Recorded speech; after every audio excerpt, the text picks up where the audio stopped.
Hello friends, welcome to CTET गुरु।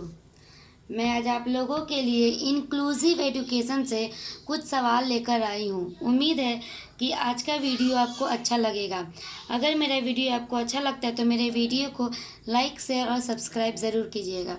तो पहला सवाल है, एक समावेशी कक्षा में एक शिक्षक को विशिष्ट शैक्षिक योजनाओं को तैयार नहीं करना चाहिए, कभी कभी तैयार करना चाहिए, सक्रिय रूप से तैयार करना चाहिए, और डी नंबर ऑप्शन है, तैयार करने के लिए हतोत्साही होना चाहिए।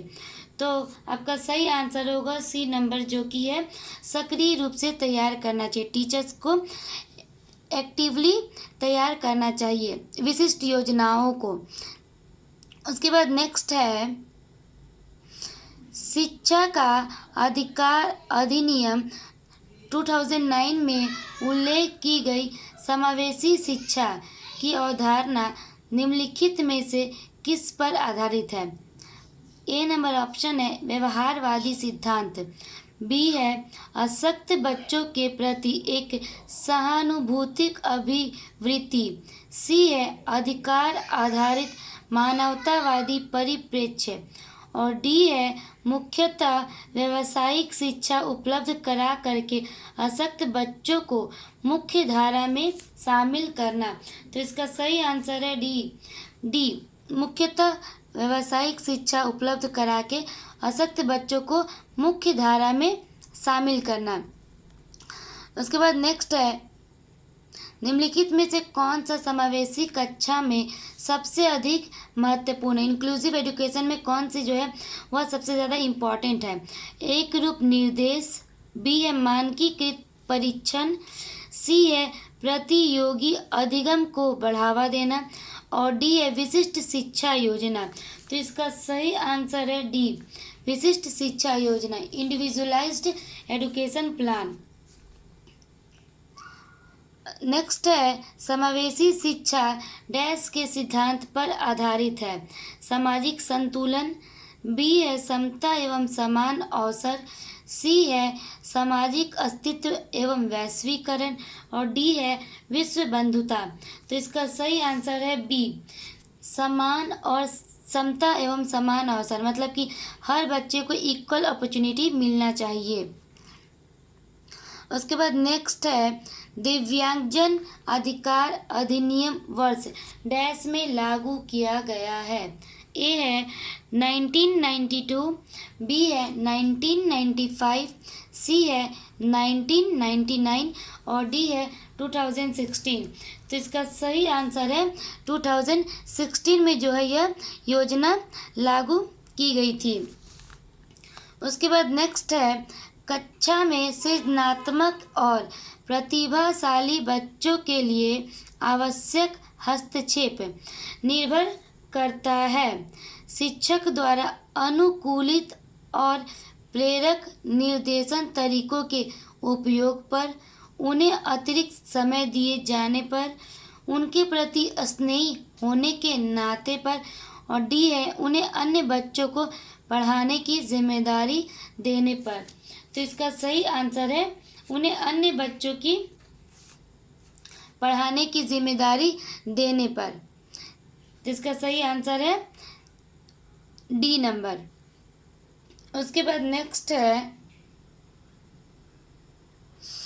रूही हमेशा समस्या के अधिकाधिक समाधानों के बारे में सोचती है, इनमें से काफ़ी समाधान मौलिक होते हैं। रूही किन गुणों का प्रदर्शन कर रही है?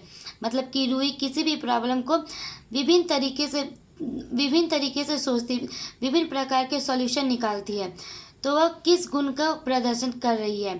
तो फर्स्ट ऑप्शन है सृजनात्मक विचारक, यानी कि वह क्रिएटिव है, बी है अभिसारिक विचारक, सी है अन्मय विचारक, और डी है आत्म केंद्रित विचारक। तो इसका सही आंसर है क्रिएटिव थिंकर, यानी कि सृजनात्मक विचारक।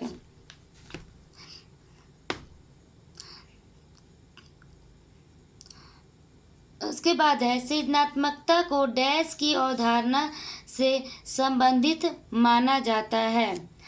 फर्स्ट ऑप्शन है द्रव्य बौद्धिकता, बी है रवादार बौद्धिकता, सी है अभिसृत सोच और डी है विविध सोच। तो इसका सही आंसर है डी, विविध सोच। सृजनात्मकता को विविध सोच के साथ संबंधित किया जा सकता है, क्योंकि अगर बच्चे क्रिएटिव रहेंगे तो वो डिफरेंट सॉल्यूशन निकाल पाएंगे, वो डाइवर्जेंट थिंकिंग होंगे, कोई भी प्रॉब्लम का वो विभिन्न प्रकार का सॉल्यूशन निकाल सकते हैं। तो ये डाइवर्जेंट थिंकिंग होगा, यानी कि विविध सोच, डी नंबर ऑप्शन। उसके बाद नेक्स्ट है, एक समस्या को मूल एवं अपसारी समाधानों के साथ करने की योग्यता निम्नलिखित में से किसकी एक प्राथमिक विशेषता है? ए ऑप्शन है अहम केंद्रित बच्चों की, बी है क्षतिग्रस्त बच्चों की, सी है सृजनात्मक बच्चों की और डी है अधिगम अशक्तता वाले बच्चों की। तो इसका सही आंसर है सृजनात्मक बच्चों की। सृजनात्मक बच्चे ही डाइवर्जेंट सॉल्यूशन निकालते हैं, डाइवर्जेंट थिंकिंग होती है उनकी, और वो कोई भी प्रॉब्लम को विभिन्न तरह से सॉल्यूशन निकालते हैं।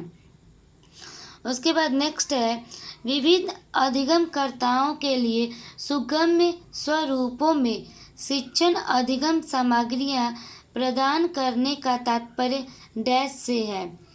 ये है सार्वभौमिक समावेशी शिक्षा के नैतिक विचार, शिक्षण व्यावसायिकता की सार्वभौमिकता संहिता, सी है शिक्षण के सार्वभौमिक मानवतावादी दृष्टिकोण और डी है अधिगम की सार्वभौमिक संरचना। तो इसका सही आंसर होगा डी, अधिगम की सार्वभौमिक संरचना। नेक्स्ट है, एकल अभिभावक वाले बच्चे को पढ़ते समय शिक्षक को क्या करना चाहिए? इस प्रकार के बच्चों के साथ विभिन्न प्रकार का व्यवहार करना चाहिए। ऐसे बच्चों को कम गृह कार्य देना चाहिए, स्थिर और एक रूप वातावरण उपलब्ध कराना चाहिए और डी है इस तथ्य को अनदेखा करना चाहिए और ऐसे बच्चों के साथ अन्य बच्चों के समान व्यवहार करना चाहिए। तो इसका सही आंसर है डी, इस तथ्य को अनदेखा करना चाहिए और इन्हें भी अन्य बच्चों के समान ही व्यवहार करना चाहिए, इनके साथ भी। उसके बाद नेक्स्ट है, सामाजिक आर्थिक रूप से वंचित पृष्ठभूमि से आने वाले बच्चों को कक्षा के माहौल की आवश्यकता होती है। ए ऑप्शन है उनके सांस्कृतिक और भाषाई ज्ञान को महत्व देता है तथा उनका उपयोग करता है। बी है उनकी भाषा के उपयोग को हतोत्साहित करता है ताकि वे मुख्य धारा की भाषा सीख सके। सी है बच्चों को उनकी क्षमताओं के आधार पर वर्गीकृत करता है और डी है उन्हें अच्छा व्यवहार सिखाता है। तो इसका सही आंसर है ए, क्योंकि बच्चों को कभी भी वर्गीकृत नहीं करना चाहिए, ग्रुप में या फिर अलग अलग उन्हें नहीं बांटना चाहिए, उसके बाद उन्हें डिस्करेज नहीं करना चाहिए। तो सही आंसर उसका होगा ए, उनके सांस्कृतिक और भाषाई ज्ञान को इम्पोर्टेंस देना चाहिए, महत्व देना चाहिए और उनका उपयोग करना चाहिए, उन्हें एज ए रिसोर्स के रूप में देखा जाना चाहिए। उसके बाद नेक्स्ट है, एक समावेशी विद्यालय विद्यार्थियों के मध्य अंतर करता है और विशेष रूप से समक्ष बच्चों के लिए कम चुनौतीपूर्ण उपलब्धि लक्ष्य निर्धारित करता है। बी है विशेष रूप से योग्य विद्यार्थियों के अधिगम परिणामों को सुधारने के लिए विशिष्ट रूप से प्रतिबद्ध होता है। सी है विद्यार्थियों की निर्योग्यता के अनुसार उनके सीखने की आवश्यकताओं को निर्धारित करता है और डी है शिक्षार्थियों की क्षमताओं की परवाह किए बिना सभी के अधिगम परिणामों को सुधारने के लिए प्रतिबद्ध होता है। तो इसका सही आंसर है डी, शिक्षार्थियों की क्षमताओं की परवाह किए बिना सभी के अधिगम परिणामों को सुधारने के लिए प्रतिबद्ध होता है, यानी कि सभी बच्चों को इक्वल अपॉर्चुनिटीज़ दिया जाता है और सभी के परफॉर्मेंस को सुधारा जाता है। उसके बाद नेक्स्ट है, दृश्य रूप से बाधित विद्यार्थियों के साथ कार्य करते समय एक शिक्षक को किस प्रकार के अनुदेशन अनुकूलन करना चाहिए? ए है स्पष्ट रूप से बोलना तथा छूकर महसूस करने वाली सामग्रियों का अधिक मात्रा में प्रयोग करना। बी है कई प्रकार की दृश्य प्रस्तुतियों का प्रयोग करना। सी है स्वयं अभिविन्यास करना ताकि विद्यार्थी उन्हें ध्यान से देख सके। और डी है अनेक प्रकार के लिखित कार्यों विशेष रूप से वर्कशीटों पर ध्यान केंद्रित करना। तो सही आंसर होगा ए, स्पष्ट रूप से बोलना। जो बच्चे देख नहीं सकते तो टीचर्स को क्या करना चाहिए, साफ साफ स्पष्ट रूप से बोलना चाहिए और ज़्यादा से ज़्यादा छू कर महसूस करने वाली मटेरियल्स का, इन टीचिंग लर्निंग मटेरियल्स का यूज़ करना चाहिए। तो इसका सही आंसर होगा ए। तो आज के कुछ यही सवाल थे। मैंने आज 15 सवाल कराए हैं। उम्मीद है कि आपको आज का वीडियो अच्छा लगेगा।